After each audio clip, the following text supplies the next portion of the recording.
as the final echoes of these ancient tales fade. I hope your mind feels lighter and your heart a little closer to the stars. Thank you for joining me on this voyage through time, where myths live on and dreams begin. Remember, each story holds a whisper of wonder, waiting to be discovered. And as you drift towards sleep, let those whispers carry you to realms beyond imagination. If you enjoyed our journey tonight, consider subscribing for more tales from distant worlds and forgotten times. Until next time, sleep well, dream deeply, and may the gods watch over you. Good night. Of Phineas, the desert island, and sailing from there they came to the land of the Mariandini, a people who were constantly at war with the Bebrycians. There the hero Polydeuces was welcomed as a god. 12 days afterward, they passed the mouth of the river Callichorus. Then they came to the mouth of that river that flows through the land of the Amazons, the river Thermodon. 14 days from that place brought them to the island that is filled with the birds of Ares, the god of war. These birds dropped upon the heroes heavy, pointed feathers that would have pierced them as arrows if they had not, and then, sailing on a mist, covered themselves with their shields. Then by shouting and by striking their shields with their spears, they raised such a clamour as drove the birds away. They sailed on, borne by a gentle breeze, until a gulf of the sea opened before them. And lo, a mountain that they knew bore some mighty name. Orpheus, looking on its peak and its crags, said, "Lo, now, we, the Argonauts, are looking upon the mountain that is named Caucasus." When he declared the name, the heroes all stood up and looked on the mountain with awe. And in awe they cried out a name, and that name was Prometheus. For upon that mountain the Titan god was held, his limbs bound upon the hard rocks by fetters of bronze. Even as the Argonauts looked toward the mountain, a great shadow fell upon their ship, and looking up, they saw a monstrous bird flying. The beat of the bird's wings filled out the sail and drove the Argo swiftly onward. "It is the bird sent by Zeus," Orpheus said. "It is the vulture that every day devours the liver of the Titan god." They cowered down on the ship as they heard that word. All the Argonauts save Heracles. He stood upright and looked out toward where the bird was flying. Then, as the bird came near to the mountain, the Argonauts heard a great cry of anguish go up from the rocks. "It is Prometheus crying out as the bird of Zeus flies down upon him," they said to one another. Again they cowered down on the ship, all save Heracles, who stayed looking toward where the great vulture had flown. The night came, and the Argonauts sailed on in silence, thinking in awe of the Titan god and of the doom that Zeus had inflicted upon him. Then, as they sailed on under the stars, Orpheus told them of Prometheus, of his gift to men, and of the fearful punishment that had been meted out to him by Zeus. The gods more than once made a race of men. The first was a golden race. Very close to the gods who dwell on Olympus was this golden race. They lived justly, although there were no laws to compel them. In the time of the golden race, the earth knew only one season, and that season was everlasting spring. The men and women of the golden race lived through a span of life that was far beyond that of the men and women of our day, and when they died, it was as though sleep had become everlasting with them. They had all good things, and that without labour, for the earth without any forcing bestowed fruits and crops upon them. They had peace all through their lives, this golden race, and after they had passed away, their spirits remained above the earth, inspiring the men of the race that came after them to do great and gracious things, and to act justly and kindly to one another. After the golden race had passed away, the gods made for the earth a second race, a silver race, less noble in spirit and in body, was this silver race, and the seasons that visited them were less gracious. In the time of the silver race, the gods made the seasons, summer and spring, and autumn and winter. They knew parching heat and the bitter winds of winter, and snow and rain and hail. It was the men of the silver race who first built houses for shelter. They lived through a span of life that was longer than our span, but it was not long enough to give wisdom to them. Children were brought up at their mothers' sides for 100 years, playing at childish things. And when they came to years beyond 100, they quarreled with one another and wronged one another, and did not know enough to give reverence to the immortal gods. Then, by the will of Zeus, the silver race passed away, as the golden race had passed away. Their spirits stay in the underworld, and they are called by men the blessed spirits of the underworld. And then there was made the third race, the race of bronze. They were a race great of stature, terrible and strong. Their armor was of bronze, their swords were of bronze, their implements were of bronze, and of bronze too they made their houses. No great span of life was theirs, for with the weapons that they took in their terrible hands, they slew one another. Thus they passed away, and went down under the earth to Hades, leaving no name that men might know them by. Then the gods created a fourth race, our own, a race of iron. We have not the justice that was amongst the men of the golden race, nor the simpleness that was amongst the men of the silver race, nor the stature, nor the great strength that the men of the bronze race possessed. We are of iron that we may endure.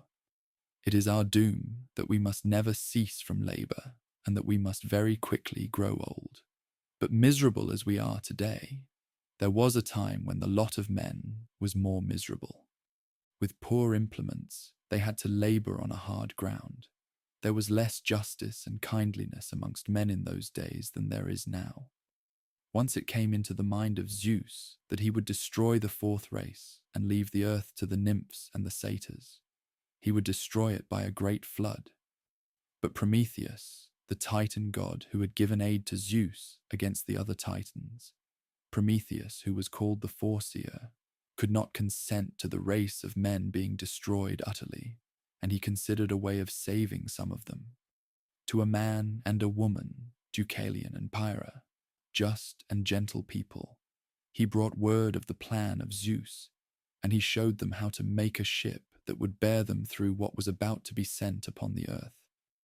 Then Zeus shut up in their cave all the winds, but the wind that brings rain and clouds. He bade this wind, the south wind, sweep over the earth, flooding it with rain. He called upon Poseidon and bade him to let the sea pour in upon the land. And Poseidon commanded the rivers to put forth all their strength and sweep dikes away and overflow their banks. The clouds and the sea and the rivers poured upon the earth. The flood rose higher and higher, and in the places where the pretty lambs had played the ugly sea calves now gamboled.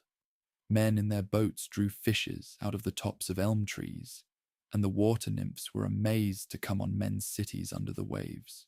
Soon even the men and women who had boats were overwhelmed by the rise of water.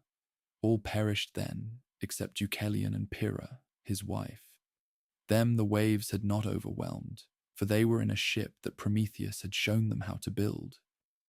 The flood went down at last, and Deucalion and Pyrrha climbed up to a high and a dry ground. Zeus saw that 2 of the race of men had been left alive, but he saw that these 2 were just and kindly, and had a right reverence for the gods. He spared them, and he saw their children again peopling the earth. Prometheus, who had saved them, looked on the men and women of the earth with compassion. Their labour was hard, and they wrought much to gain little. They were chilled at night in their houses, and the winds that blew in the daytime made the old men and women bend double like a wheel. Prometheus thought to himself that if men and women had the element that only the gods knew of, the element of fire. They could make for themselves implements for labor. They could build houses that would keep out the chilling winds, and they could warm themselves at the blaze. But the gods had not willed that men should have fire, and to go against the will of the gods would be impious. Prometheus went against the will of the gods. He stole fire from the altar of Zeus, and he hid it in a hollow fennel stalk, and he brought it to men. Then men were able to hammer iron into tools and cut down forests with axes and sow grain where the forests had been. Then were they able to make houses that the storms could not overthrow, and they were able to warm themselves at hearth fires. They had rest from their labor at times. They built cities. They became beings who no longer had heads and backs bent, but were able to raise their faces even to the gods. And Zeus spared the race of men who had now the sacred element of fire. But he knew that Prometheus had stolen this fire even from his own altar and had given it to men. And he thought on how he might punish the great Titan god for his impiety. He brought back from the underworld the giants that he had put there to guard the Titans that had been hurled down to Tartarus. He brought back Gyas, Cottus, and Briareus, and he commanded them to lay hands upon Prometheus and to fasten him with fetters to the highest, blackest crag upon Caucasus. And Briareus, Cottus, and Gyas seized upon the Titan god and carried him to Caucasus, and fettered him with fetters of bronze to the highest, blackest crag, with fetters of bronze that may not be broken. There they have left the Titan stretched under the sky, with the cold winds blowing upon him, and with the sun streaming down on him. And that his punishment might exceed all other punishments, Zeus had sent a vulture to prey upon him, a vulture that tears at his liver each day. And yet Prometheus does not cry out that he has repented of his gift to man. Although the winds blow upon him, and the sun streams upon him, and the vulture tears at his liver, Prometheus will not cry out his repentance to heaven, and Zeus may not utterly destroy him. For Prometheus, the foreseer, knows a secret that Zeus would fain have him disclose. He knows that even as Zeus overthrew his father and made himself the ruler in his stead, so too another will overthrow Zeus, and one day Zeus will have to have the fetters broken from around the limbs of Prometheus, and will have to bring from the rock and the vulture, and into the council of the Olympians, the unyielding Titan god. When the light of the morning came, the Argo was very near to the mountain Caucasus. The voyagers looked in awe upon its black crags. They saw the great vulture circling over a high rock, and from beneath where the vulture circled, they heard a weary cry. Then Heracles, who all night had stood by the mast, cried out to the Argonauts to bring the ship near to a landing place. But Jason would not have them go near. Fear of the wrath of Zeus was strong upon him. Rather, he bade the Argonauts put all their strength into their rowing and draw far off from that forbidden mountain. Heracles, not heeding what Jason ordered, declared that it was his purpose to make his way up to the black crag, and with his shield and his sword in his hands, slay the vulture that preyed upon the liver of Prometheus. Then Orpheus, in a clear voice, spoke to the Argonauts. "Surely some spirit possesses Heracles," he said. "Despite all we do or say, he will make his way to where Prometheus is fettered to the rock. Do not gainsay him in this. Remember what Nereus, the ancient one of the sea, declared. Did Nereus not say that a great labor awaited Heracles, and that in the doing of it he should work out the will of Zeus? Stay him not. How just it would be if he, who is the son of Zeus, freed from his torments the much-enduring Titan god." So Orpheus said in his clear, commanding voice. They drew near to the mountain Caucasus. Then Heracles, gripping the sword and shield that were the gifts of the gods, sprang out on the landing place. The Argonauts shouted farewell to him, but he, filled as he was with an overmastering spirit, did not heed their words. A strong breeze drove them onward. Darkness came down, and the Argo went on through the night. With the morning light, those who were sleeping were awakened by the cry of Nauplius. Lo, the Phaeacians and the utmost bourne of the sea. They sprang up and looked with many strange feelings upon the broad river they had come to. Here was the Phaeacians emptying itself into the sea of Pontus. Up that river was Colchis and the city of King Aetes, the end of their voyage, the place where was kept the Golden Fleece.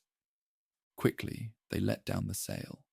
They lowered the mast, and they laid it along the deck. Strongly they grasped the oars. They swung the Argo around, and they entered the broad stream of the Phaeacians. Up the river they went with the mountain Caucasus on their left hand, and on their right the groves and gardens of Aiaia, King Aetes' city. As they went up the stream, Jason poured from a golden cup an offering to the gods, and to the dead heroes of that country, the Argonauts prayed for good fortune to their enterprise. It was Jason's counsel that they should not at once appear before King Aetes, but visit him after they had seen the strength of his city. They drew their ship into a shaded backwater, and there they stayed while day grew and faded around them. Night came, and the heroes slept upon the deck of Argo. Many things came back to them in their dreams or through their half-sleep. They thought of the Lemnian maidens they had parted from, of the clashing rocks they had passed between, of the look in the eyes of Heracles as he raised his face to the high black peak of Caucasus. They slept, and they thought they saw before them the Golden Fleece. Darkness surrounded it. It seemed to the dreaming Argonauts that the darkness was the magic power that King Aetes possessed, and with arms hardened by the ploughing, he cast it. The Colchians shouted to see such a stone cast by the hands of one man. Right into the middle of the earthborn men the stone came. They leapt upon it like hounds, striking at one another as they came together. Shield crashed on shield, spear rang upon spear as they struck at each other. The earthborn men, as fast as they arose, went down before the weapons in the hands of their brethren. Jason rushed upon them, his sword in his hand. He slew some that had risen out of the earth only as far as the shoulders. He slew others whose feet were still in the earth. He slew others who were ready to spring upon him. Soon all the earthborn men were slain, and the furrows ran with their dark blood as channels run with water in springtime. The Argonauts shouted loudly for Jason's victory. King Aetes rose from his seat that was beside the river, and he went back to the city. The Colchians followed him. Day faded, and Jason's contest was ended. But it was not the will of Aetes that the strangers should be let depart peaceably with the Golden Fleece that Jason had won. In the assembly place, with his son Apsyrtus beside him, and with the furious Colchians all around him, the king stood. On his breast was the gleaming corselet that Ares had given him, and on his head was that golden helmet with its 4 plumes that made him look as if he were truly the son of Helios, the sun. Lightnings flashed from his great eyes. He spoke fiercely to the Colchians, holding in his hand his bronze-topped spear. He would have them attack the strangers and burn the Argo. He would have the sons of Phrixus slain for bringing them to Aiaia. There was a prophecy, he declared, that would have him be watchful of the treachery of his own offspring. This prophecy was being fulfilled by the children of Chalciope. He feared too that his daughter, Medea, had aided the strangers. So the king spoke, and the Colchians, hating all strangers, shouted around him. Word of what her father had said was brought to Medea. She knew that she would have to go to the Argonauts and bid them flee hastily from Aiaia. They would not go, she knew, without the Golden Fleece. Then she, Medea, would have to show them how to gain the fleece. Then she could never again go back to her father's palace. She could never again sit in this chamber and talk to her handmaidens and be with Chalciope, her sister. Forever afterward, she would be dependent on the kindness of strangers. Medea wept when she thought of all this. And then she cut off a tress of her hair, and she left it in her chamber as a farewell from one who was going afar. Into the chamber where Chalciope was, she whispered farewell. The palace doors were all heavily bolted, but Medea did not have to pull back the bolts. As she chanted her magic song, the bolts softly drew back, the doors softly opened. Swiftly, she went along the ways that led to the river. She came to where fires were blazing, and she knew that the Argonauts were there. She called to them, and Phrontis, Chalciope's son, heard the cry and knew the voice. To Jason he spoke, and Jason quickly went to where Medea stood. She clasped Jason's hand, and she drew him with her. "The Golden Fleece," she said. "The time has come when you must pluck the Golden Fleece off the oak in the grove of Ares." When she said these words, all Jason's being became taut like the string of a bow. It was then the hour when huntsmen cast sleep from their eyes.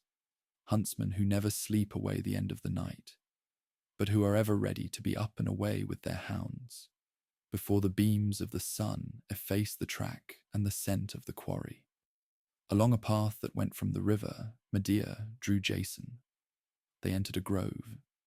Then Jason saw something that was like a cloud filled with the light of the rising sun. It hung from a great oak tree. In awe he stood and looked upon it, knowing that at last he looked upon the Golden Fleece. His hand let slip Medea's hand, and he went to seize the fleece. As he did, he heard a dreadful hiss, and then he saw the guardian of the Golden Fleece. Coiled all around the tree, with outstretched neck and keen and sleepless eyes, was a deadly serpent. Its hiss ran all through the grove, and the birds that were wakening up squawked in terror. Like rings of smoke that rise one above the other, the coils of the serpent went around the tree, coils covered by hard and gleaming scales. It uncoiled, stretched itself, and lifted its head to strike. Then Medea dropped on her knees before it and began to chant her magic song. As she sang, the coils around the tree grew slack. Like a dark, noiseless wave, the serpent sank down on the ground. But still its jaws were open, and those dreadful jaws threatened Jason. Medea, with a newly cut spray of juniper dipped in a mystic brew, touched its deadly eyes. And still she chanted her magic song. The serpent's jaws closed, its eyes became deadened. Far through the grove, its length was stretched out. Then Jason took the Golden Fleece. As he raised his hands to it, its brightness was such as to make a flame on his face. Medea called to him. He strove to gather it all up in his arms. Medea was beside him, and they went swiftly on. They came to the river and down to the place where the Argo was moored. The heroes who were aboard started up, astonished to see the fleece that shone as with the lightning. And then she went to where the moon made a brightness upon the ground. There she saw a flower that rose above the other flowers, a flower that grew from two joined stalks, and that was of the colour of a crocus. Medea cut the stalks with a brazen knife, and as she did, there came a deep groan out of the earth. This was the Promethean flower. It had come out of the earth first, when the vulture that tore at Prometheus's liver had let fall to earth a drop of his blood. With a Caspian shell that she had brought with her, Medea gathered the dark juice of this flower, the juice that went to make her most potent charm. All night she went through the grove, gathering the juice of secret herbs. Then she mingled them in a phial that she put away in her girdle. She went from that grove and along the river. When the sun shed its first rays upon snowy Caucasus, she stood outside the temple of Hecate. She waited, but she had not long to wait, for, like the bright star, Sirius, rising out of ocean. Soon she saw Jason coming toward her. She made a sign to him, and he came and stood beside her in the portals of the temple. They would have stood face to face if Medea did not have her head bent. A blush had come upon her face, and Jason, seeing it and seeing how her head was bent, knew how grievous it was to her to meet and speak to a stranger in this way. He took her hand and he spoke to her reverently, as one would speak to a priestess. "Lady," he said, "I implore you by Hecate and by Zeus, who helps all strangers and suppliants, to be kind to me and to the men who have come to your country with me. Without your help, I cannot hope to prevail in the grievous trial that has been laid upon me. If you will help us, Medea, your name will be renowned throughout all Greece, and I have hopes that you will help us, for your face and form show you to be one who can be kind and gracious." The blush of shame had gone from Medea's face, and a softer blush came over her as Jason spoke. She looked upon him, and she knew that she could hardly live if the breath of the brazen bulls withered his life, or if the earthborn men slew him. She took the charm from out her girdle. Ungrudgingly, she put it into Jason's hands, and as she gave him the charm that she had gained with such danger, the fear and trouble that was around her heart melted as the dew melts from around the rose when it is warmed by the first light of the morning. Then they spoke, standing close together in the portal of the temple. She told him how he should anoint his body all over with the charm. It would give him, she said, boundless and untiring strength, and make him so that the breath of the bulls could not wither him, nor the horns of the bulls pierce him. She told him also to sprinkle his shield and his sword with the charm. And then they spoke of the dragon's teeth and of the earthborn men who would spring from them. Medea told Jason that when they arose out of the earth, he was to cast a great stone amongst them. The earthborn men would struggle about the stone, and they would slay each other in the contest. Her dark and delicate face was beautiful. Jason looked upon her, and it came into his mind that in Colchis there was something else of worth besides the Golden Fleece. And he thought that after he had won the fleece, there would be peace between the Argonauts and King Aetes, and that he and Medea might sit together in the king's hall. But when he spoke of being joined in friendship with her father, Medea cried, "Think not of treaties nor of covenants. In Greece such are regarded, but not here. Ah, do not think that the king, my father, will keep any peace with you. When you have won the fleece, you must hasten away. You must not tarry in Aea." She said this, and her cheeks were wet with tears. To think that he should go so soon, that he would go so far, and that she would never look upon him again.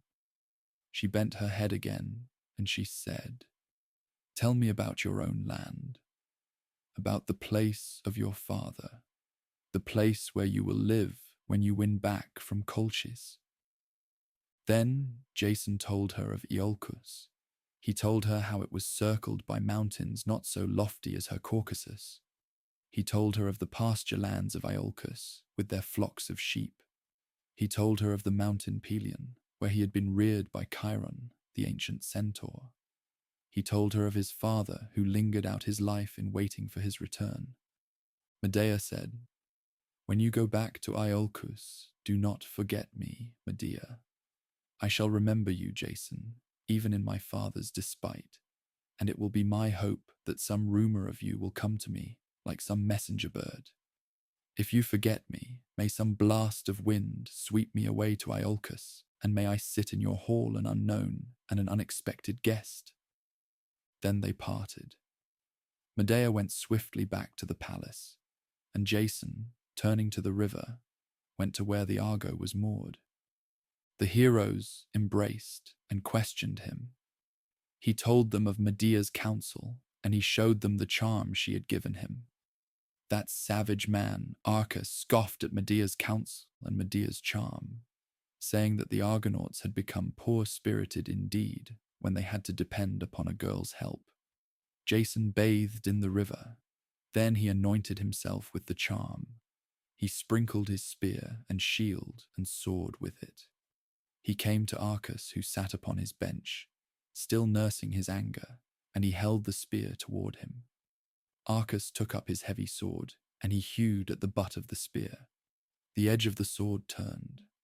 The blade leaped back in his hand as if it had been struck against an anvil, and Jason, feeling within him a boundless and tireless strength, laughed aloud. The maiden under the fleece of gold, and they sailed past the ships of the Colchians. When darkness came, they were far from the island of Artemis. It was then that they heard a loud wailing, and they knew that the Colchians had discovered that their prince had been slain. The Colchians did not pursue them. Fearing the wrath of Aetes, they made settlements in the lands of the kings who had supported Absyrtus. They never went back to Aiaia. They called themselves Absyrtians henceforward, naming themselves after the prince they had come with. They had escaped the danger that had hemmed them in, but the Argonauts, as they sailed on, were not content.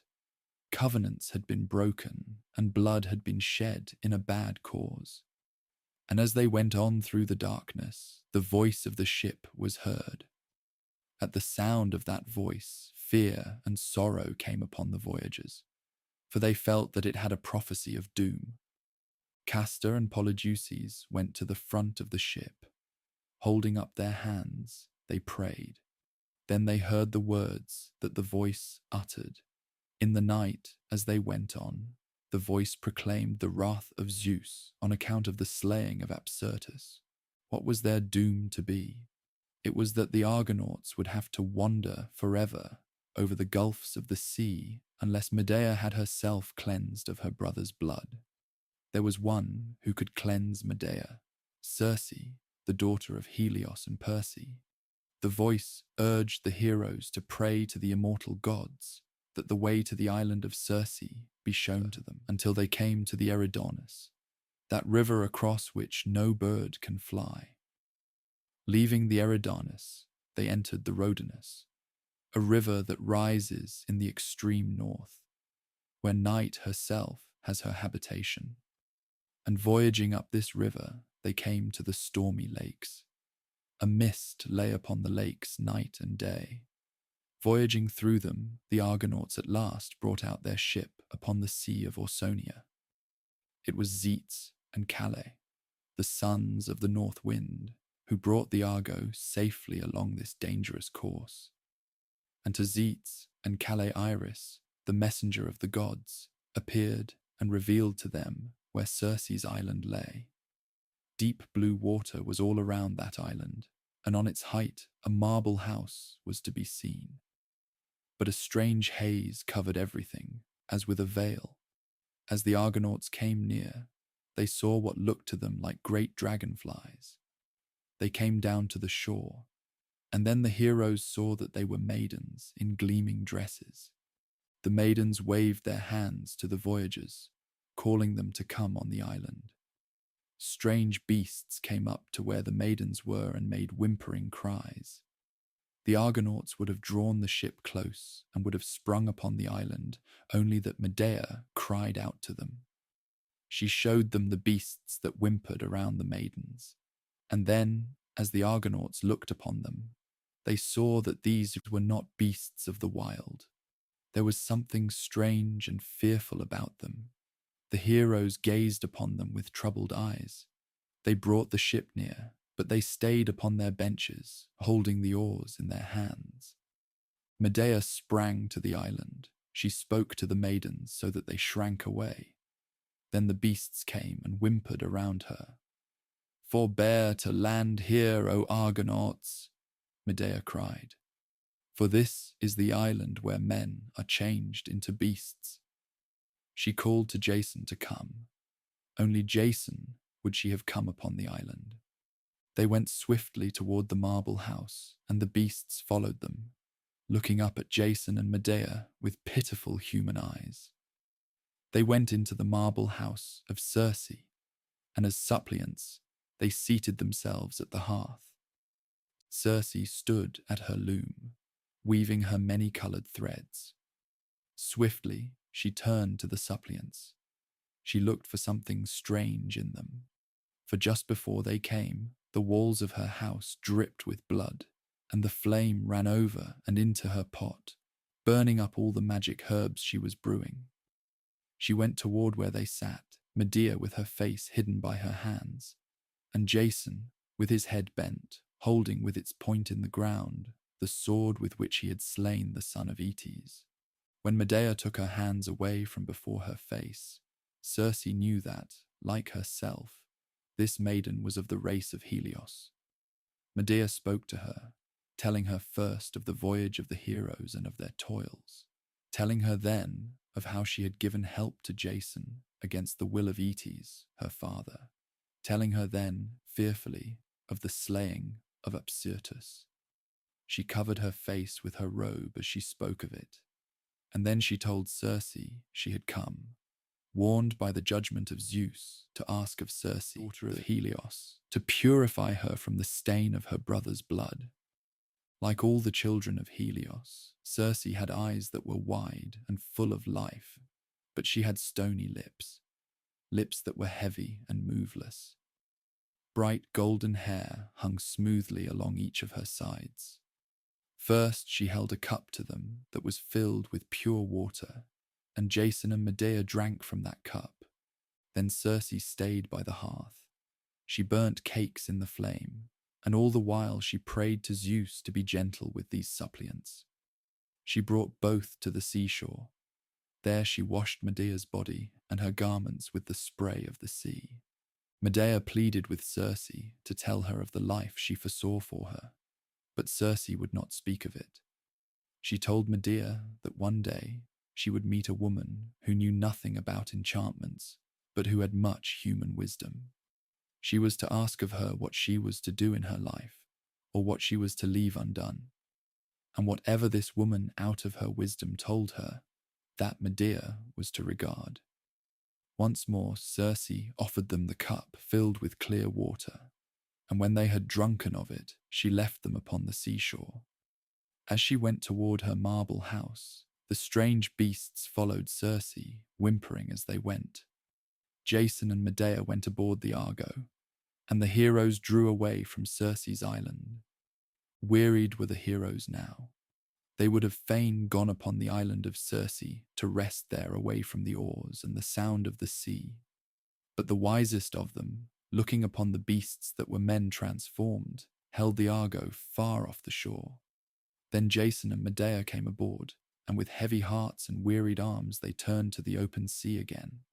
No longer had they such high hearts as when they drove the Argo between the clashes and into the Sea of Pontus. Now their heads drooped as they went on, and they sang such songs as slaves sing in their hopeless labour. Orpheus grew fearful for them now, for Orpheus knew that they were drawing toward a danger. There was no other way for them, he knew, but past the island Anthemessa, in the Tyrrhenian Sea where the sirens were. Once they had been nymphs and had tended Persephone before she was carried off by Aidoneus to be his queen in the underworld. Kind they had been, but now they were changed, and they cared only for the destruction of men. All set around with rocks was the island where they were. As the Argo came near, the sirens, ever on the watch to draw mariners to their destruction, saw them and came to the rocks and sang to them, holding each other's hands. They sang all together their lulling song. That song made the wearied voyagers long to let their oars go with the waves, and drift to where the sirens were. Bending down to them, the sirens, with soft hands and white arms, would lift them to soft resting places. Then each of the sirens sang a clear, piercing song that called to each of the voyagers. Each man thought that his own name was in that song.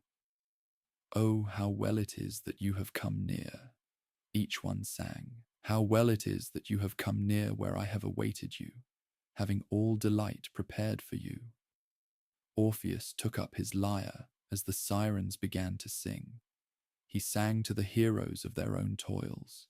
He sang of them, how gaunt and weary as they were yet men, men who were the strength of Greece, men who had been fostered by the love and hope of their country. They were the winners of the Golden Fleece, and their story would be told forever. And for the fame that they had won, men would forego all rest and all delight. Why should they not toil, they who were born for great labors and to face dangers that other men might not face? Soon hands would be stretched out to them, the welcoming hands of the men and women of their own land. So Orpheus sang, and his voice and the music of his lyre prevailed above the sirens' voices. Men dropped their oars, but other men remained at their benches and pulled steadily, if wearily, on. Only one of the Argonauts, Butes, a youth of Iolcus, threw himself into the water and swam toward the rocks from which the sirens sang. But an anguish that nearly parted their spirits from their bodies was upon them as they went wearily on. Toward the end of the day, they beheld another island, an island that seemed very fair. They longed to land and rest themselves there and eat the fruits of the island. But Orpheus would not have them land. The island, he said, was Thrinacia. Upon that island, the cattle of the sun pastured, and if one of the cattle perished through them, their return home might not be won. They heard the lowing of the cattle through the mist, and a deep longing for the sight of their own fields, with a white house near, and flocks and herds at pasture, came over the heroes. They came near the island of Thrinacia, and they saw the cattle of the sun feeding by the meadow streams. Not one of them was black. All were white as milk, and the horns upon their heads were golden. They saw the two nymphs who herded the kine, Phaeacians and Lampetia, one with a staff of silver and the other with a staff of gold. Driven by the breeze that came over the Thrinacian sea, the Argonauts came to the land of the Phaeacians. It was a good land, as they saw when they drew near, a land of orchards and fresh pastures, with a white and sunlit city upon the height.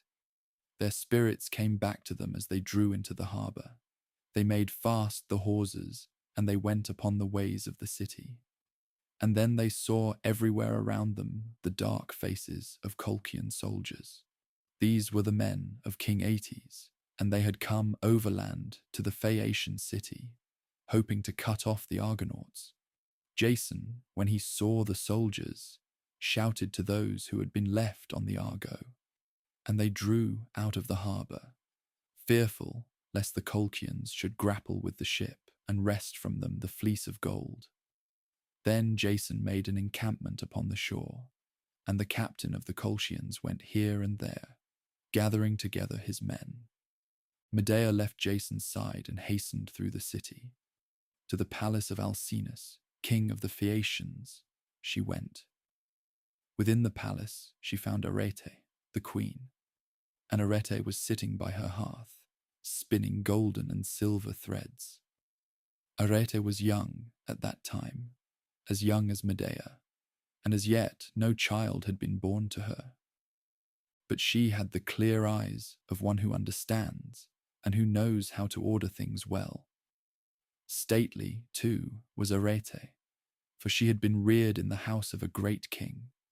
Medea came to her and fell upon her knees before her, and told her how she had fled from the house of her father, King Aeetes. She told Arete, too, how she had helped Jason to win the Golden Fleece, and she told her how through her, her brother had been led to his death. As she told this part of her story, she wept and prayed at the knees of the queen. Arete was greatly moved by Medea's tears and prayers. She went to Alcinous in his garden, and she begged of him to save the Argonauts from the great force of the Colchians that had come to cut them off. "The Golden Fleece," said Arete.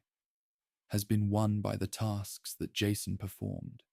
If the Colchians should take Medea, it would be to bring her back to Aea and to a bitter doom. And the maiden, said the queen, has broken my heart by her prayers and tears. King Alcinous said, Aetes is strong, and although his kingdom is far from ours, he can bring war upon us. But still, Arete pleaded with him to protect Medea from the Colchians. Alcinous went within. He raised up Medea from where she crouched on the floor of the palace, and he promised her that the Argonauts would be protected in his city. Then the king mounted his chariot. Medea went with him, and they came down to the seashore where the heroes had made their encampment. The Argonauts and the Colchians were drawn up against each other, and the Colchians far outnumbered the wearied heroes. Alcinous drove his chariot between the two armies. The Colchians prayed him to have the strangers make surrender to them, but the king drove his chariot to where the heroes stood, and he took the hand of each and received them as his guests. Then the Colchians knew that they might not make war upon the heroes. They drew off. The next day they marched away. It was a rich land that they had come to. Once Aristeus dwelt there, the king who discovered how to make bees store up their honey for men, and how to make the good olive grow. Macris, his daughter, tended Dionysus, the son of Zeus, when Hermes brought him of the flame and moistened his lips with honey. She tended him in a cave in the Phaeacian land, and ever afterward the Phaeacians were blessed with all good things. Now, as the heroes marched to the palace of King Alcinous, the people came to meet them, bringing them sheep and calves and jars of wine and honey. The women brought them fresh garments. To Medea they gave fine linen and golden ornaments. Amongst the Phaeacians, who loved music and games and the telling of stories, the heroes stayed for long. There were dances, and to the Phaeacians who honored him as a god, Orpheus played upon his lyre. And every day, for the 7 days that they stayed amongst them, the Phaeacians brought rich presents to the heroes.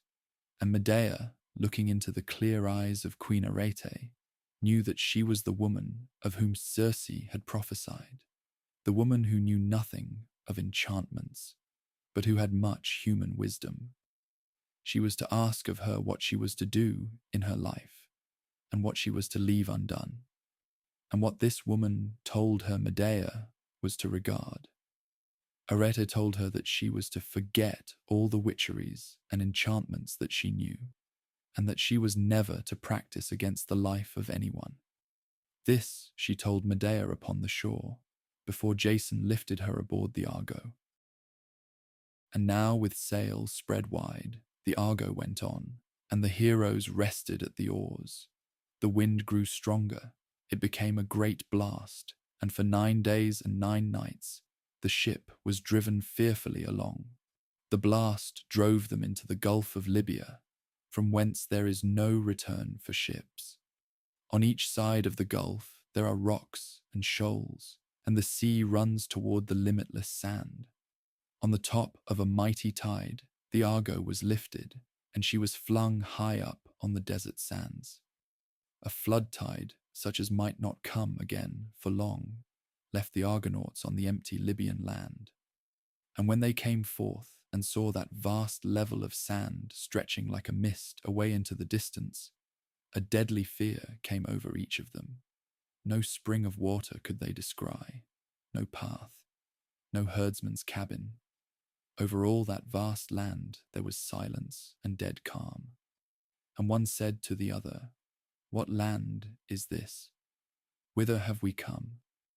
Would that the tempest had overwhelmed us, or would that we had lost the ship and our lives between the clashing rocks at the time when we were making our way into the Sea of Pontus." And the helmsman, looking before him, said with a breaking heart, "Out of this we may not come, even should the breeze blow from the land. For all around us are shoals and sharp rocks, rocks that we can see fretting the water, line upon line. Our ship would have been shattered far from the shore, if the tide had not borne her far up on the sand. But now the tide rushes back toward the sea, leaving only foam on which no ship can sail to cover the sand. And so all hope of our return is cut off. He spoke with tears flowing upon his cheeks, and all who had knowledge of ships agreed with what the helmsman had said. No dangers that they had been through were as terrible as this. Hopelessly, like lifeless spectres, the heroes strayed about the endless strand. They embraced each other, and they said farewell as they laid down upon the sand that might blow upon them and overwhelm them in the night. They wrapped their heads in their cloaks, and fasting, they laid themselves down. Jason crouched beside the ship, so troubled that his life nearly went from him. He saw Medea huddled against a rock and with her hair streaming on the sand. He saw the men who, with all the bravery of their lives, had come with him, stretched on the desert sand, weary and without hope. He thought that they, the best of men, might die in this desert with their deeds all unknown. He thought that he might never win home with Medea, to make her his queen in Iolcus. He lay against the side of the ship, his cloak wrapped around his head, and there death would have come to him and to the others if the nymphs of the desert had been unmindful of these brave men. They came to Jason. It was midday then, and the fierce rays of the sun were scorching all Libya. They drew off the cloak that wrapped his head. They stood near him, 3 nymphs girded around with goatskins. "Why art thou so smitten with despair?" the nymphs said to Jason. "Why art thou smitten with despair, thou who hast wrought so much and hast won so much? Up, arouse thy comrades. We are the solitary nymphs, the warders of the land of Libya, and we have come to show a way of escape to you, the Argonauts. Look around and watch for the time when Poseidon's great horse shall be unloosed. Then make ready to pay recompense to the mother that bore you all. What she did for you all, that you all must do for her. By doing it, you will win back to the land of Greece." Jason heard them say these words, and then he saw them no more. The nymphs vanished amongst the desert mounds. Then Jason rose up. He did not know what to make out of what had been told him, but there was courage now and hope in his heart. He shouted. His voice was like the roar of a lion calling to his mate. At his shout, his comrades roused themselves. All squalid with the dust of the desert, the Argonauts stood around him. "Listen, comrades, to me," Jason said, "while I speak of a strange thing that has befallen me. While I lay by the side of our ship, 3 nymphs came before me. With light hands they drew away the cloak that wrapped my head. They declared themselves to be the solitary nymphs, the warders of Libya. Very strange were the words they said to me. When Poseidon's great horse shall be unloosed, they said, we were to make the mother of us all a recompense, doing for her what she had done for us all. This the nymphs told me to say, but I cannot understand the meaning of their words. There were some there who would not have given heed to Jason's words, deeming them words without meaning. But even as he spoke, a wonder came before their eyes. Out of the far-off sea, a great horse leaped. Vast he was of size, and he had a golden mane. He shook the spray of the sea off his sides and mane. Past them he trampled and away toward the horizon, leaving great tracks in the sand. Then Nestor spoke rejoicingly. Behold the great horse. It is the horse that the desert nymphs spoke of, Poseidon's horse. Even now has the horse been unloosed, and now is the time to do what the nymphs bade us do. Who but Argo is the mother of us all? She has carried us. Now we must make her a recompense and carry her even as she carried us. With untiring shoulders, we must bear Argo across this great desert. And whither shall we bear her? Whither but along the tracks that Poseidon's horse has left in the sand? Poseidon's horse will not go under the earth. Once again, he will plunge into the sea. So Nestor said, and the Argonauts saw truth in his saying. Hope came to them again, the hope of leaving that desert and coming to the sea. Surely when they came to the sea again, and spread the sail and held the oars in their hands, their sacred ship would make swift course to their native land. With the terrible weight of the ship upon their shoulders, the Argonauts made their way across the desert, following the tracks of Poseidon's golden-maned horse. Like a wounded serpent that drags with pain its length along, they went day after day across that limitless land. A day came when they saw the great tracks of the horse no more. A wind had come up and had covered them with sand. With the mighty weight of the ship upon their shoulders, with the sun beating upon their heads, and with no marks on the desert to guide them, the heroes stood there, and it seemed to them that the blood must gush up and out of their hearts. Then Zeus and Calais, sons of the north wind, rose up upon their wings to strive to get sight of the sea. Up, up they soared. And then, as a man sees, or thinks he sees, at the month's beginning, the moon through a bank of clouds, Zeus and Calais, looking over the measureless land, saw the gleam of water. They shouted to the Argonauts. They marked the way for them, and wearily, but with good hearts, the heroes went upon the way. They came at last to the shore of what seemed to be a wide inland sea. They set Argo down from off their over-wearied shoulders, and they let her keel take water once more. All salt and brackish was that water. They dipped their hands into and tasted the salt. Orpheus was able to name the water they had come to. It was that lake that was called after Triton, the son of Nereus, the ancient one of the sea. They set up an altar, and they made sacrifices in thanksgiving to the gods. They had come to water at last, but now they had to seek for other water, for the sweet water that they could drink. All around them they looked, but they saw no sign of a spring. And then they felt a wind blow upon them, a wind that had in it not the dust of the desert, but the fragrance of growing things. Toward where that wind blew from they went.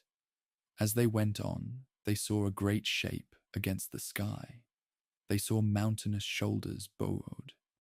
Orpheus bade them halt and turn their faces with reverence toward that great shape.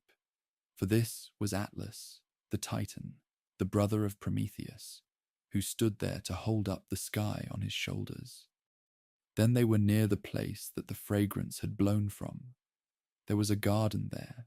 The only fence that ran around it was a lattice of silver. Surely there are springs in the garden, the Argonauts said. We will enter this fair garden now and slake our thirst. Orpheus bade them walk reverently, for all around them, he said, was sacred ground. This garden was the garden of the Hesperides, that was watched over by the daughters of the evening land. The Argonauts looked through the silver lattice. They saw trees with lovely fruit, and they saw 3 maidens moving through the garden with watchful eyes.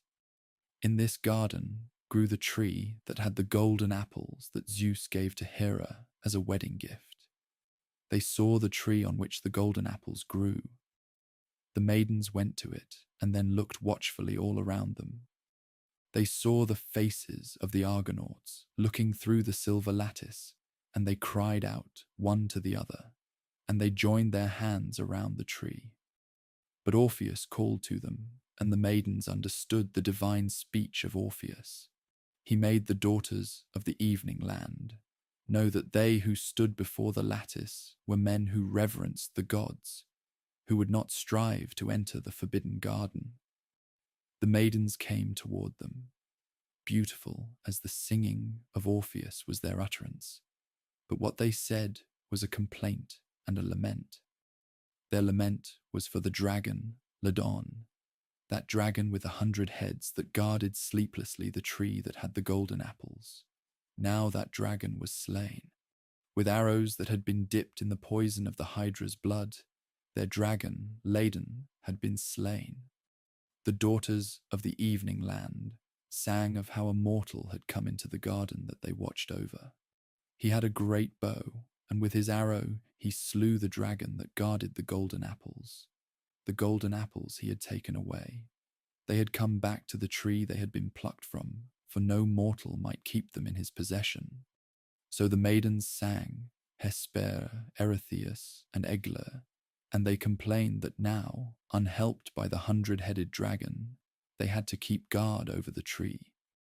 The Argonauts knew of whom they told the tale, Heracles, their comrade.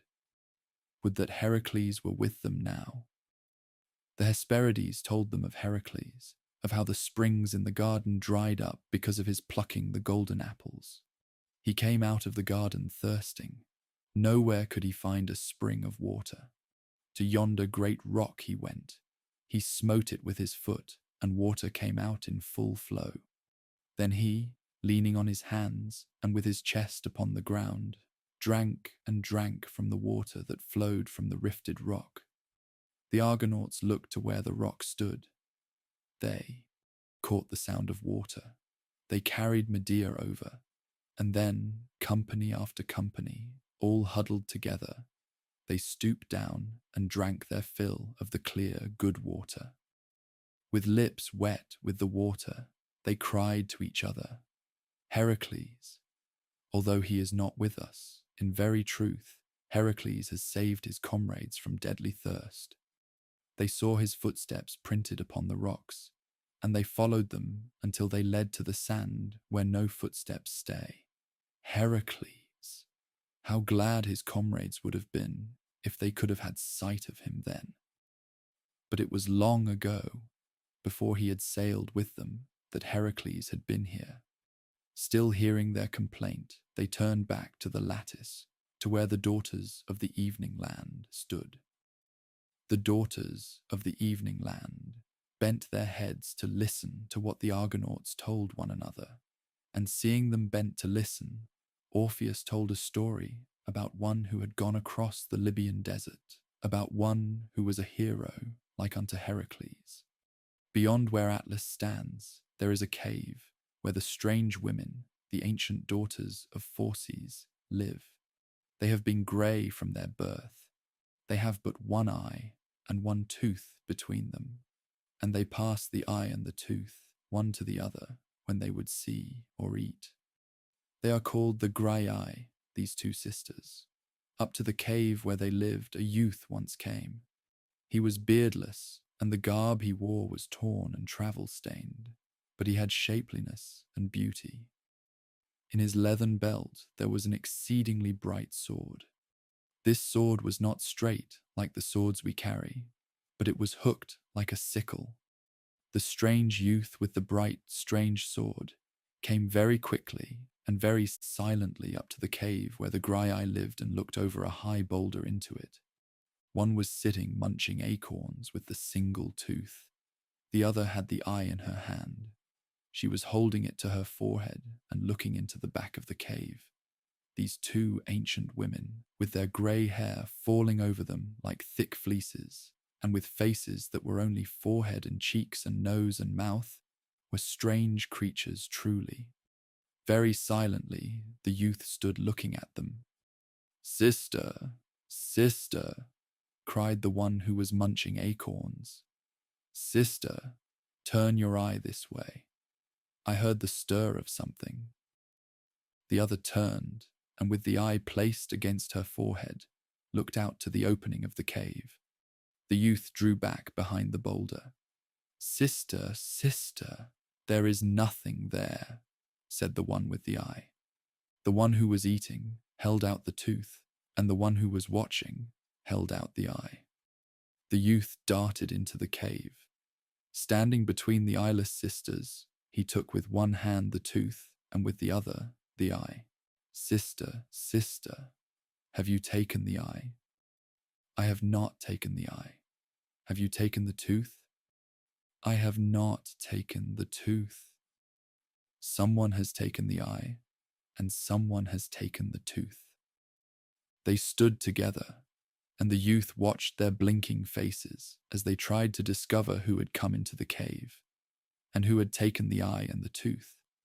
Then they said, screaming together, "Whoever has taken the eye and the tooth from the Graiai, the ancient daughters of Phorcys, may Mother Night smother him." The youth spoke. "Ancient daughters of Phorcys," he said, "Graiai, I would not rob from you. I have come to your cave only to ask the way to a place." "Ah, it is a mortal, screamed the sisters. "Well, mortal, what would you have from the Graiai?" "Ancient Graiai," said the youth, "I would have you tell me, for you alone know, where the nymphs dwell who guard the three magic treasures, the cap of darkness, the shoes of flight, and the magic pouch." "We will not tell you, we will not tell you that," screamed the two ancient sisters. "I will keep the eye and the tooth," said the youth, "and I will give them to one who will help me." "Give me the eye, and I will tell you," said one. "Give me the tooth, and I will tell you," said the other. The youth put the eye in the hand of one, and the tooth in the hand of the other, but he held their skinny hands in his strong hands, until they should tell him where the nymphs dwelt who guarded the magic treasures. The grey ones told him. Then the youth with the bright sword left the cave. As he went out, he saw on the ground a shield of bronze, and he took it with him. To the other side of where Atlas stands he went. There he came upon the nymphs in their valley. They had long dwelt there, hidden from gods and men, and they were startled to see a stranger youth come into their hidden valley. They fled away. Then the youth sat on the ground, his head bent like a man who is very sorrowful. The youngest and the fairest of the nymphs came to him at last. "Why have you come, and why do you sit here in such great trouble, youth?" said she. And then she said, "What is this strange sickle sword that you wear? Who told you the way to our dwelling place? What name have you?" "I have come here," said the youth, and he took the bronze shield upon his knees and began to polish it. "I have come here because I want you, the nymphs who guard them, to give to me the cap of darkness and the shoes of flight and the magic pouch. I must gain these things. Without them, I must go to my death. Why I must gain them, you will know from my story." When he said that he had come for the three magic treasures that they guarded, the kind nymph was more startled than she and her sisters had been startled by the appearance of the strange youth in their hidden valley. She turned away from him, but she looked again, and she saw that he was beautiful and brave-looking. He had spoken of his death. The nymph stood looking at him pitifully, and the youth, with the bronze shield laid beside his knees and the strange hooked sword lying across it, told her his story. "I am Perseus," he said, "and my grandfather, men say, is king in Argos. His name is Acrisius. Before I was born, a prophecy was made to him that the son of Danae, his daughter, would slay him. Acrisius was frightened by the prophecy, and that when I was born, he put my mother and myself into a chest, and he sent us adrift upon the waves of the sea.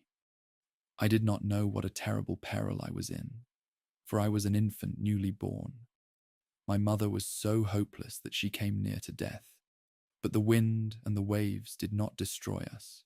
They brought us to a shore. A shepherd found the chest, and he opened it and brought my mother and myself out of it alive. The land we had come to was Seriphus. The shepherd who found the chest and who rescued my mother and myself was the brother of the king. His name was Dictys.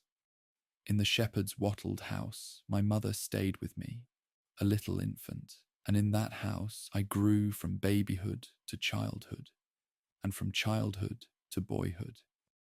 He was a kind man, this shepherd Dictys. His brother Polydectes had put him away from the palace. But Dictys did not grieve for that, for he was happy minding his sheep upon the hillside, and he was happy in his little hut of wattles and clay. Polydectes, the king, was seldom spoken to about his brother, and it was years before he knew of the mother and child who had been brought to live in Dictys's hut. But at last he heard of us, for strange things began to be said about my mother, how she was beautiful, and how she looked like one who had been favored by the gods. Then one day, when he was hunting, Polydectes, the king, came to the hut of Dictys the shepherd. He saw Danae, my mother, there. By her looks he knew that she was a king's daughter and one who had been favored by the gods. He wanted her for his wife. But my mother hated this harsh and overbearing king, and she would not wed with him. Often he came storming around the shepherd's hut, and at last my mother had to take refuge from him in a temple. There she became the priestess of the goddess. I was taken to the palace of Polydectes, and there I was brought up. The king still stormed around where my mother was, more and more bent on making her marry him. If she had not been in the temple, where she was under the protection of the goddess, he would have wed her against her will. But I was growing up now, and I was able to give some protection to my mother. My arm was a strong one, and Polydectes knew that if he wronged my mother in any way, I had the will and the power to be deadly to him.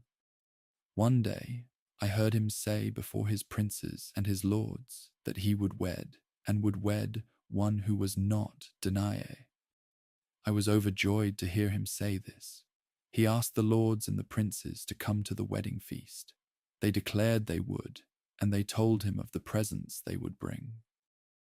Then King Polydectes turned to me, and he asked me to come to the wedding feast. I said I would come. And then, because I was young and full of the boast of youth, and because the king was now ceasing to be a terror to me, I said that I would bring to his wedding feast the head of the Gorgon. The king smiled when he heard me say this, but he smiled not as a good man smiles when he hears the boast of youth. He smiled, and he turned to the princes and lords, and he said, Perseus will come, and he will bring a greater gift than any of you. For he will bring the head of her whose gaze turns living creatures into stone. When I heard the king speak so grimly about my boast, the fearfulness of the thing I had spoken of doing came over me. I thought for an instant that the Gorgon's head appeared before me, and that I was then and there turned into stone. The day of the wedding feast came. I came, and I brought no gift. I stood with my head hanging for shame. Then the princes and the lords came forward, and they showed the great gifts of horses that they had brought. I thought that the king would forget about me and about my boast. And then I heard him call my name. Perseus, he said, Perseus, bring before us now the Gorgon's head, that as you told us, you would bring for the wedding gift. The princes and lords and people looked toward me, and I was filled with a deeper shame. I had to say that I had failed to bring a present. Then that harsh and overbearing king shouted at me. Go forth, he said. Go forth and fetch the present that you spoke of. If you do not bring it, remain forever out of my country. For in Seriphus we will have no empty boasters. The lords and the princes applauded what the king said. The people were sad for me and sad for my mother, but they might not do anything to help me. So just and so due to me did the words of the king seem. There was no help for it, and I had to go from the country of Seriphus, leaving my mother at the mercy of Polydectes. I bade goodbye to my sorrowful mother, and I went from Seriphus, from that land that I might not return to without the Gorgon's head.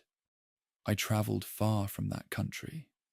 One day I sat down in a lonely place, and prayed to the gods that my strength might be equal to the will that now moved in me, the will to take the Gorgon's head and take from my name the shame of a broken promise, and win back to Seriphus to save my mother from the harshness of the king. When I looked up, I saw one standing before me. He was a youth too, but I knew by the way he moved, and I knew by the brightness of his face and eyes that he was of the immortals. I raised my hands in homage to him, and he came near me. Perseus, he said, if you have the courage to strive, the way to win the Gorgon's head will be shown you. I said that I had the courage to strive, and he knew that I was making no boast. He gave me this bright sickle sword that I carry. He told me by what ways I might come near enough to the Gorgons without being turned into stone by their gaze. He told me how I might slay the one of the 3 Gorgons who was not immortal, and how, having slain her, I might take her head and flee without being torn to pieces by her sister Gorgons. Then I knew that I should have to come on the Gorgons from the air. I knew that having slain the one that could be slain, I should have to fly with the speed of the wind. And I knew that that speed even would not save me. I should have to be hidden in my flight. To win the head and save myself, I would need 3 magic things: the shoes of flight and the magic pouch, and the dogskin cap of Hades that makes its wearer invisible. The youth said, the magic pouch and the shoes of flight and the dogskin cap of Hades are in the keeping of the nymphs whose dwelling place no mortal knows. I may not tell you where their dwelling place is, but from the grey ones, from the ancient daughters of Phaeacians who live in a cave near where Atlas stands, you may learn where their dwelling place is. Thereupon he told me how I might come to the Graiai, and how I might get them to tell me where you, the nymphs, had your dwelling. The one who spoke to me was Hermes, whose dwelling is on Olympus. By this sickle sword that he gave me, you will know that I speak the truth. Perseus ceased speaking, and she who was the youngest and fairest of the nymphs came nearer to him. She knew that he spoke truthfully, and besides she had pity for the youth. But we are the keepers of the magic treasures, she said, and someone whose need is greater even than yours may some time require them from us. But will you swear that you will bring the magic treasures back to us when you have slain the Gorgon and have taken her head? Perseus declared that he would bring the magic treasures back to the nymphs and leave them once more in their keeping. Then the nymph who had compassion for him called to the others. They spoke together while Perseus stayed far away from them, polishing his shield of bronze. At last, the nymph who had listened to him came back, the others following her. They brought to Perseus, and they put into his hands the things they had guarded: the cap made from dogskin that had been brought up out of Hades, a pair of winged shoes, and a long pouch that he could hang across his shoulder. And so, with the shoes of flight and the cap of darkness and the magic pouch, Perseus went to seek the Gorgons. The sickle sword that Hermes gave him was at his side, and on his arm he held the bronze shield that was now well polished. He went through the air, taking a way that the nymphs had shown him. He came to Oceanus that was the rim around the world. He saw forms that were of living creatures all in stone, and he knew that he was near the place where the Gorgons had their lair. Then, looking upon the surface of his polished shield, he saw the Gorgons below him. 2 were covered with hard serpent scales. They had tusks that were long and were like the tusks of boars, and they had hands of gleaming brass and wings of shining gold. Still looking upon the shining surface of his shield, Perseus went down and down. He saw the 3rd sister, she who was not immortal. She had a woman's face and form, and her countenance was beautiful, although there was something deadly in its fairness. The 2 scaled and winged sisters were asleep, but the 3rd, Medusa, was awake, and she was tearing with her hands a lizard that had come near her. Upon her head was a tangle of serpents, all with heads raised as though they were hissing. Still looking into the mirror of his shield, Perseus came down and over Medusa. He turned his head away from her. Then, with a sweep of the sickle sword, he took her head off. There was no scream from the Gorgon, but the serpents upon her head hissed loudly. Still with his face turned from it, he lifted up the head by its tangle of serpents. He put it into the magic pouch. He rose up in the air. But now the Gorgon's sisters were awake. They had heard the hiss of Medusa's serpents, and now they looked upon her headless body. They rose up on their golden wings, and their brazen hands were stretched out to tear the one who had slain Medusa. As they flew after him, they screamed aloud. Although he flew like the wind, the Gorgon sisters would have overtaken him if he had been plain to their eyes. But the dogskin cap of Hades saved him, for the Gorgon sisters did not know whether he was above or below them, behind or before them. On Perseus went, flying toward where Atlas stood. He flew over this place, over Libya. Drops of blood from Medusa's head fell down upon the desert. They were changed and became the deadly serpents that are on these sands and around these rocks. On and on, Perseus flew toward Atlas and toward the hidden valley, where the nymphs who were again to guard the magic treasures had their dwelling place. But before he came to the nymphs, Perseus had another adventure. In Ethiopia, which is at the other side of Libya, there ruled a king whose name was Cepheus. This king had permitted his queen to boast that she was more beautiful than the nymphs of the sea. In punishment for the queen's impiety and for the king's folly, Poseidon sent a monster out of the sea to waste that country. Every year the monster came, destroying more and more of the country of Ethiopia. Then the king asked of an oracle what he should do to save his land and his people. The oracle spoke of a dreadful thing that he would have to do. He would have to sacrifice his daughter, the beautiful Princess Andromeda. The king was forced by his savage people to take the maiden Andromeda and chain her to a rock on the seashore, leaving her there for the monster to devour her, satisfying himself with that prey. Perseus, flying near, heard the maiden's laments. He saw her lovely body bound with chains to the rock. He came near her, taking the cap of darkness off his head. She saw him, and she bent her head in shame, for she thought that he would think that it was for some dreadful fault of her own that she had been left chained in that place. Her father had stayed near. Perseus saw him and called to him and bade him tell why the maiden was chained to the rock.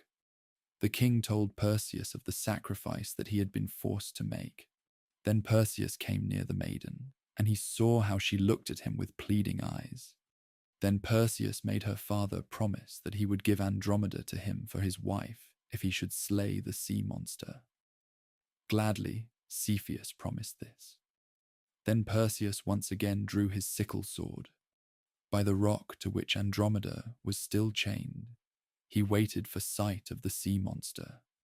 It came rolling in from the open sea, a shapeless and unsightly thing. With the shoes of flight upon his feet, Perseus rose above it. The monster saw his shadow upon the water, and savagely it went to attack the shadow. Perseus swooped down as an eagle swoops down.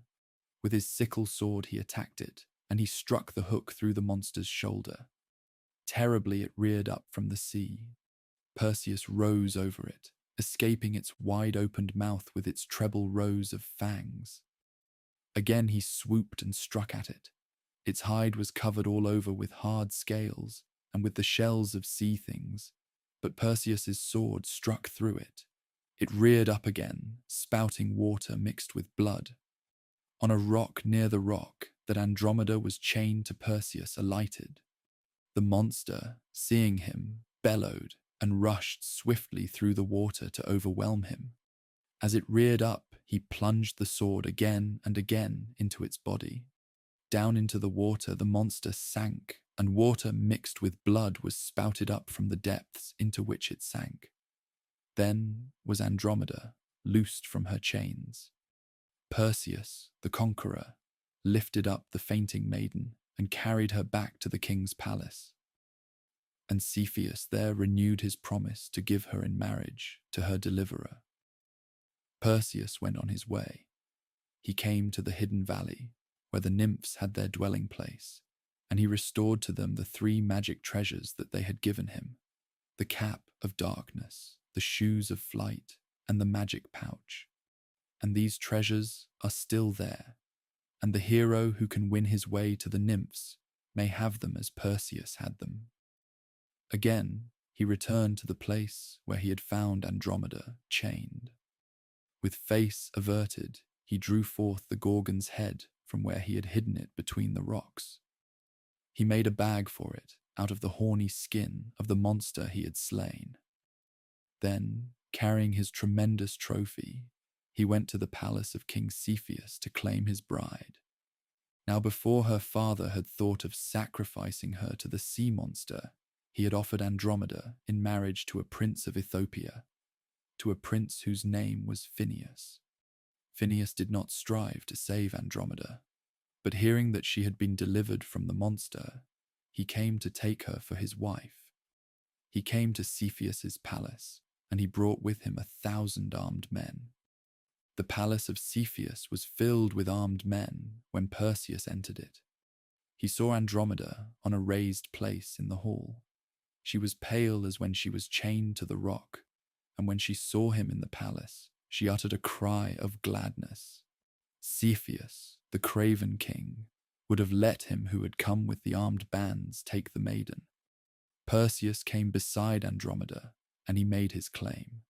Phineus spoke insolently to him, and then he urged one of his captains to strike Perseus down.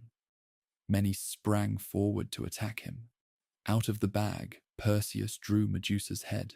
He held it before those who were bringing strife into the hall. They were turned to stone. One of Cepheus's men wished to defend Perseus. He struck at the captain who had come near. His sword made a clanging sound as it struck this one who had looked upon Medusa's head. Perseus went from the land of Ethiopia, taking fair Andromeda with him. They went into Greece, for he had thought of going to Argos, to the country that his grandfather ruled over. At this very time, Acrisius got tidings of Danae and her son, and he knew that they had not perished on the waves of the sea. Fearful of the prophecy that told he would be slain by his grandson, and fearing that he would come to Argos to seek him, Acrisius fled out of his country. He came into Thessaly. Perseus and Andromeda were there. Now, one day, the old king was brought to games that were being celebrated in honor of a dead hero. He was leaning on his staff, watching a youth throw a metal disc, when something in that youth's appearance made him want to watch him more closely. About him there was something of a being of the upper air. It made Acrisius think of a brazen tower and of a daughter whom he had shut up there. He moved so that he might come nearer to the disc thrower. But as he left where he had been standing, he came into the line of the thrown disc. It struck the old man on the temple.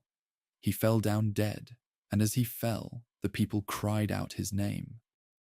Acrisius, King, Acrisius. Then Perseus knew whom the disc, thrown by his hand, had slain. And because he had slain the king by chance, Perseus would not go to Argos, nor take over the kingdom that his grandfather had reigned over. With Andromeda, he went to Seriphus, where his mother was.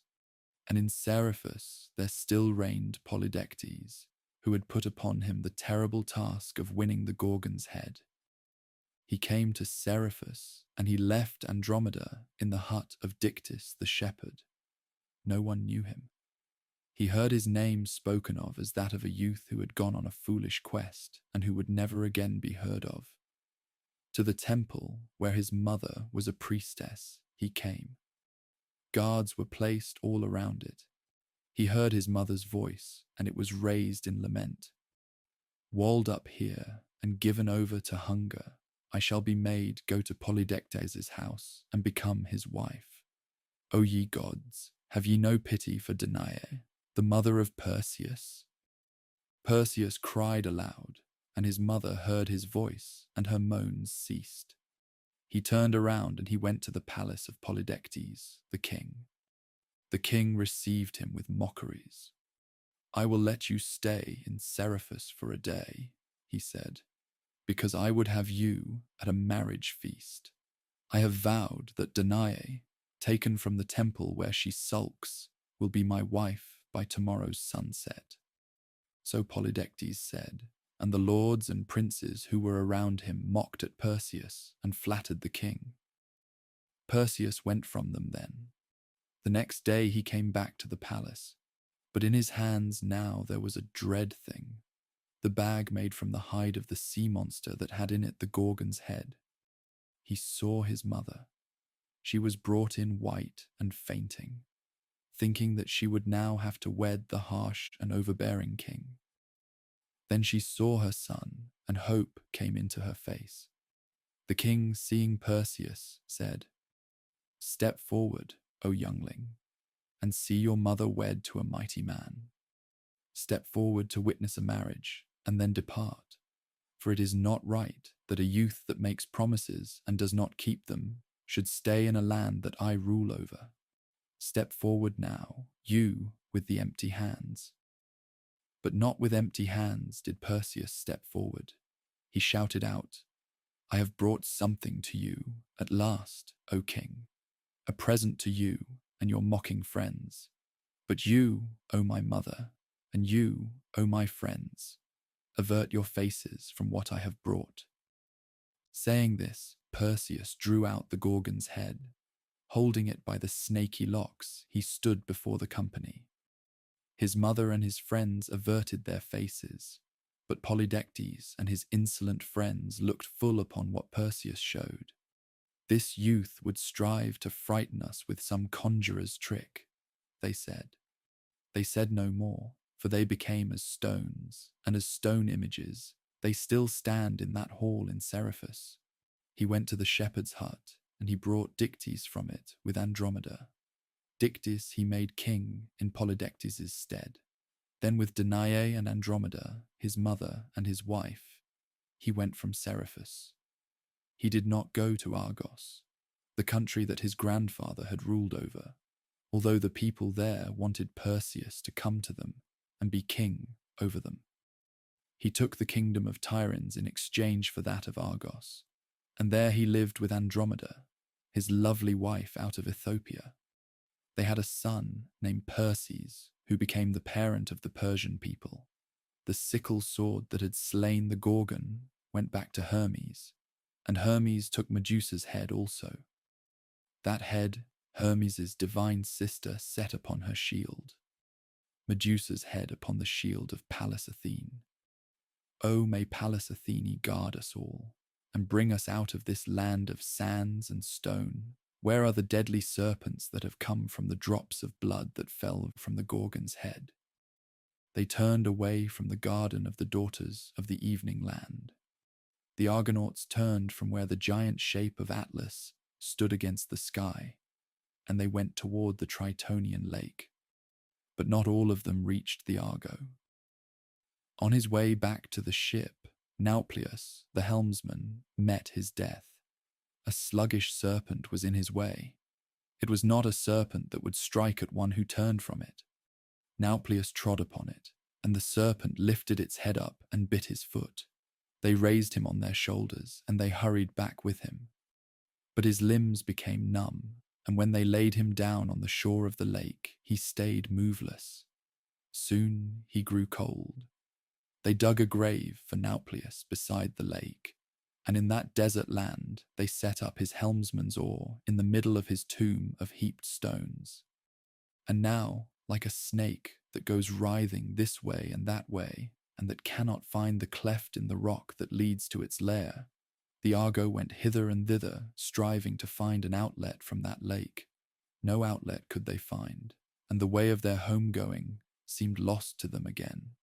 Then Orpheus prayed to the son of Nereus, to Triton, whose name was on that lake, to aid them. Then Triton appeared. He stretched out his hand and showed them the outlet to the sea, and Triton spoke in friendly wise to the heroes, bidding them go upon their way in joy. And as for labour, he said, let there be no grieving because of that, for limbs that have youthful vigour should still toil. They took up the oars, and they pulled toward the sea, and Triton, the friendly immortal, helped them on. He laid hold upon Argo's keel, and he guided her through the water. The Argonauts saw him beneath the water. His body, from his head down to his waist, was fair and great, and like to the body of one of the other immortals. But below his body was like a great fish's, forking this way and that. He moved with fins that were like the horns of the new moon. Triton helped Argo along until they came into the open sea. Then he plunged down into the abyss. The heroes shouted their thanks to him. Then they looked at each other and embraced each other with joy, for the sea that touched upon the land of Greece was open before them.